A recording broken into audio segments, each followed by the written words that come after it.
Good morning बच्चों। पिछले term पे हमने बॉटनी की कक्षा में paper third algae bryophyte and lichens के अंतर्गत वर्ग साइनोफाइसी की शुरुआत की थी। हमने उस वर्ग के जनरल कैरेक्टर्स के बारे में चर्चा की थी। आज हम जो उसके अंतर्गत जो तुम्हारे सिलेबस में दो जनरा रखे गए हैं, पहला नॉस्टॉक, दूसरा ऑसिलेटोरिया, तो हम आज चर्चा करेंगे जनरा नॉस्टॉक की। बच्चों, जो नॉस्टॉक है वो साइनोफाइसी का मेंबर है। सर्वप्रथम हम इसकी सिस्टमेटिक पोजीशन की बात करेंगे, यानी कि उसका क्लासिफिकेशन की बात करेंगे। जो नॉस्टॉक है वो वर्ग साइनोफाइसी का सदस्य है। जो ऑर्डर है वो नॉस्टोकेल्स है और जो फैमिली है वो नॉस्टोकेसी है।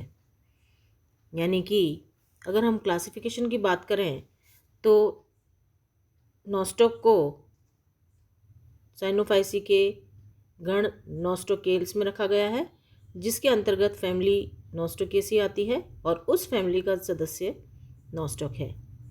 हम बात करते हैं नॉस्टॉक के प्राप्ति स्थान की, यानी अकरेंस की, यानी कि ये कहाँ कहाँ मिलता है। जो नॉस्टॉक है वो मेनली फ्रेश वाटर है और टेरेस्ट्रियल आवासों में पाया जाता है, यानी दोनों ही तरह की कंडीशंस में पाया जाएगा। ये फ्रेश वाटर में तालाबों व गड्ढों में छोटी गेंद के समान श्लेष्मीय कॉलोनी के रूप में स्वतंत्र रूप से तैरते हुए पाई जा सकती है। जैसा कि हम इस चित्र में देख रहे हैं, ये जो है कॉलोनी है नॉस्टॉक की, यानी ये बॉल छोटी छोटी बॉलों के रूप में, अगर हम इसका स्ट्रक्चर देखें तो तेल की बूंद जैसे हो, ड्रॉप, छोटी बड़ी, तो इस तरह की कॉलोनी के रूप में नॉस्टॉक पाया जाता है। जो इन जो गेंद है, ये गेंदनुमा जो स्ट्रक्चर है नॉस्टॉक बॉल, उनका व्यास कुछ मिलीमीटर से लेकर 8 सेंटीमीटर तक बड़ा हो सकता है। ये जो है नॉस्टॉक की कुछ स्पीशीज़ एंडोफिटिक भी होती हैं। हमने पहले चर्चा करी थी अंतःपादपी, यानी पादप के अंदर जो पाई जाए वो अंतःपादपी होती हैं। कुछ साइकस की कोरोलेड रूट्स में पाई जाती हैं, कुछ एंथोसिरस के थैलस में पाई जाती हैं और कुछ जो है कवकों के साथ मिलकर शैवाक या लाइकेन भी बनाती है। जो नॉस्टॉक की कुछ जातियां हैं वो धान के खेतों में सामान्य रूप से पाई जाती हैं और इनमें नाइट्रोजन फिक्सेशन द्वारा भूमि को उपजाऊ बनाने की क्षमता होती है। अर्थात जो नॉस्टॉक है वो एक नाइट्रोजन फिक्सिंग एल्गी है। नाइट्रोजन फिक्सेशन इनका मुख्य काम है और इसके द्वारा ये भूमि को उपजाऊ बनाने की क्षमता रखती है। भारतवर्ष में जो है नॉस्टॉक की कुल 26 स्पीशीज़ पाई जाती हैं, यानी जो जनरा नॉस्टॉक है वंश, उसकी 26 स्पीशीज़ इंडिया में पाई जाएंगी, जिनमें से एन कैल्सिकोला यानी नॉस्टॉक कैल्सिकोला, एन एंडोफिलम, एन मस्कोरम, एन पंक्टिफॉर्मी, ये प्रमुख स्पीशीज़ हैं। अब हम चर्चा करते हैं इसके जो सेल स्ट्रक्चर है, यानी कि इसकी संरचना की, इसके तंतु की, इसके फिलामेंट की। तो जो नॉस्टॉक है उसकी कॉलोनी अनेक एक पंक्तिक तंतु जो हैं, यानी ये एक पंक्ति वाला तंतु, उसके द्वारा बनी होती हैं, यानी हम उसे इंग्लिश में कहेंगे यूनिसीरिएट फिलामेंट। ये तंतु ट्राइकोम भी कहलाते हैं। ट्राइकोम की जो सभी कोशिकाएं हैं वो आमाप में एक समान होती है, यानी इसके जो सेल का स्ट्रक्चर है वो साइज़ में सब एक समान स्ट्रक्चर पाई जाती हैं, यानी इनका जो है आकार एवं संरचना एक समान है। नॉस्टॉक के ट्राइकोम का प्रमुख लक्षण यह है कि इनके बीच में कॉन्स्ट्रिक्शन पाया जाता है, यानी कि अगर हम दो सेल की बात करें तो इनके बीच में एक सेल और ये दूसरा सेल, इसके बीच में ये कॉन्स्ट्रिक्शन जो है दो सेल्स के बीच में यहाँ ये कॉन्स्ट्रिक्शन यानी संकुचन पाया जाता है, जिसके फलस्वरूप ये मालाकार प्रतीत होती है। यानी जो नॉस्टॉक का स्ट्रक्चर है वो मोनिलिफॉर्म या मालाकार होता है, और इसका जो ट्राइकोम है वो एक काचाभ श्लेष्मीय आवरण द्वारा घिरा रहता है। यानी यहाँ जो है ये म्यूसिलेजिनस कवरिंग होगा।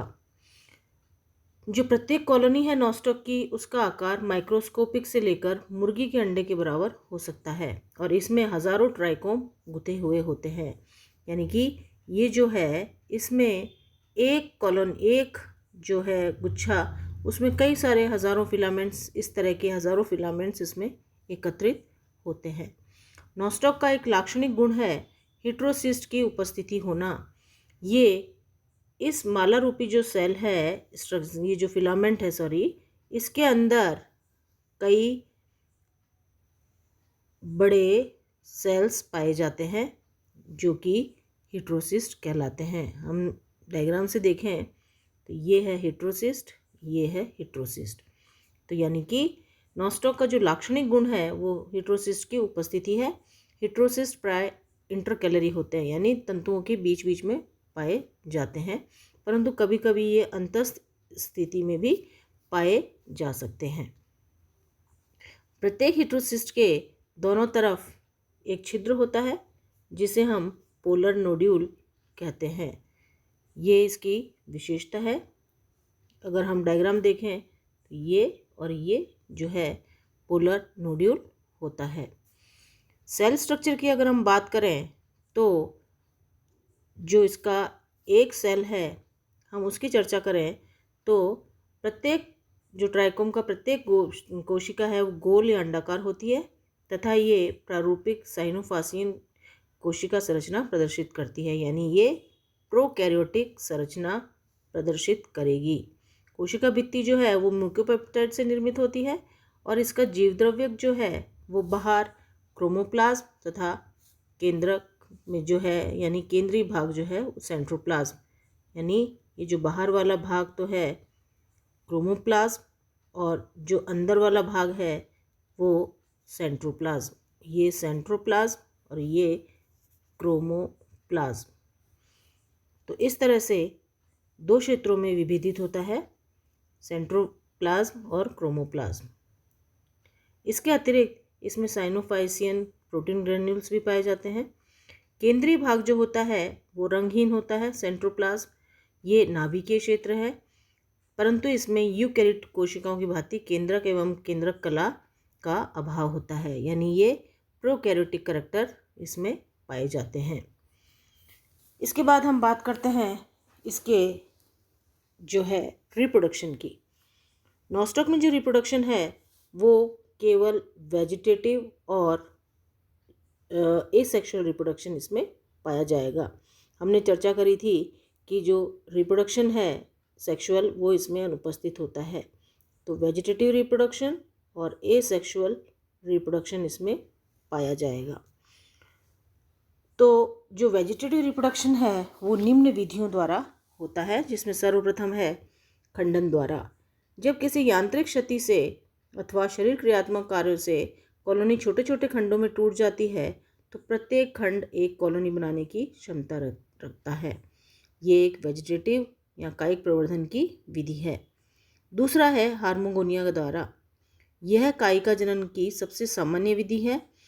कुछ सामान्य अंतर्वेशिक कायिक कोशिकाओं के अपहार्सन से अथवा हेटेरोसिस्ट के निर्माण से ट्राइकोम अनेक छोटे छोटे खंडों में टूट जाता है। ये बहुकोशिकीय खंड हार्मोगोनिया कहलाते हैं। अगर हम चित्र में देखें तो ये इस तरह से, यानी कि जहाँ हेटेरोसिस्ट है वहाँ से खंड टूटेगा, और ये जो स्ट्रक्चर है या ये जो टुकड़ा है वो कहलाएगा हार्मोगोनिया, और ये टुकड़ा पृथक होकर अलग फिलामेंट बनाने की क्षमता रखता है। तो इस तरह से हेटेरोसिस्ट के निर्माण से जो फिलामेंट है वो छोटे छोटे खंडों में टूट जाता है और प्रत्येक खंड हार्मोगोनिया कहलाता है। ये परीक्षा में भी तुमसे पूछा जा सकता है कि हार्मोगोनिया क्या है, तो तुम्हें इसका जवाब इस तरह से लिखना होगा कि नॉस्टॉक के तंतु में, नॉस्टॉक के फिलामेंट में हेटेरोसिस्ट के स्थान से जो है ट्राइकोम वो अनेक छोटे छोटे खंडों में टूट जाता है। ये जो खंड है वो हार्मोगोनिया कहलाते हैं, जो कि कायिक प्रवर्धन या कायिक जनन का काम करते हैं। यानी ये नया फिलामेंट बनाने की या नया कॉलोनी बनाने की क्षमता रखते हैं। जो दूसरा उदाहरण है या दूसरे प्रकार का जो रिप्रोडक्शन है वो है एसेक्सुअल विधि। एसेक्सुअल विधि में विभिन्न प्रकार के स्पोर्स बनते हैं, जिसमें से पहला है एकाइनेट्स द्वारा, निश्चेष्ट बीजाणुओं द्वारा। प्रतिकूल परिस्थितियों में ट्राइकोम की कुछ कोशिकाएं भोजन एकत्र करने के बाद बड़े आकार की हो जाती हैं और इनकी भित्ति भी अपेक्षाकृत मोटी हो जाती है। ये जो कोशिकाएं हैं ये सुप्त बीजाणु या निश्चेष्ट बीजाणु कहलाते हैं। इनमें कम तापमान एवं जलाभाव सहने की क्षमता होती है और इनका प्रकीर्णन डिस्पर्सल पक्षियों, जंतुओं व वायु द्वारा हो सकता है और अनुकूल परिस्थितियां आने पर इनका पुनः जर्मिनेशन हो जाता है। तो इस तरह से ये मोटे भित्ति युक्त जो हैं एकाइनेट्स बनती हैं।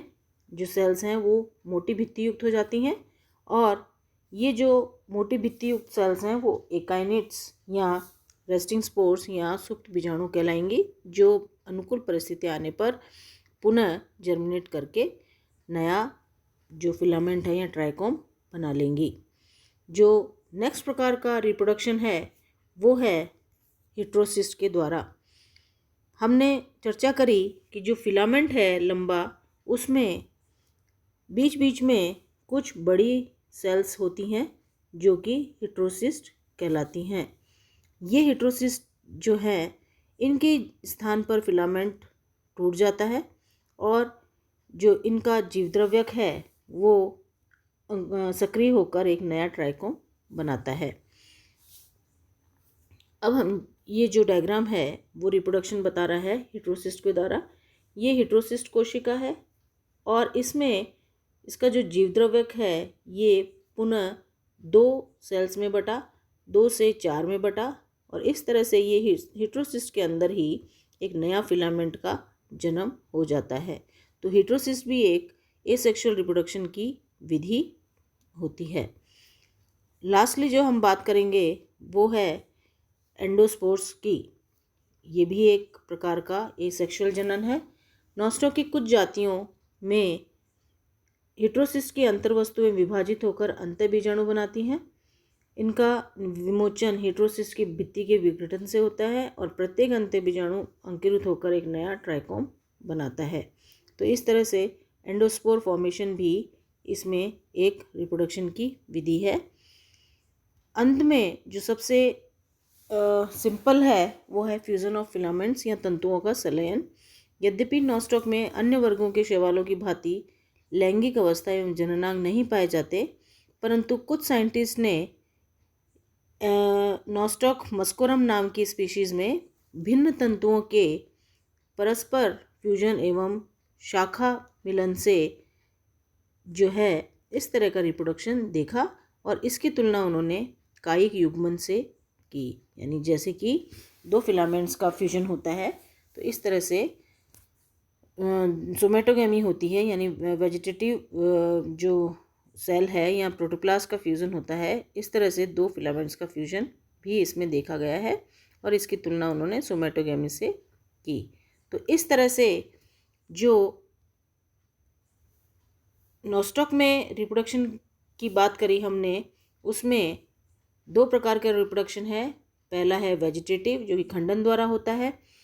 दूसरे प्रकार का है एसेक्सुअल रिप्रोडक्शन जो कि निम्न प्रकार का हमने देखा।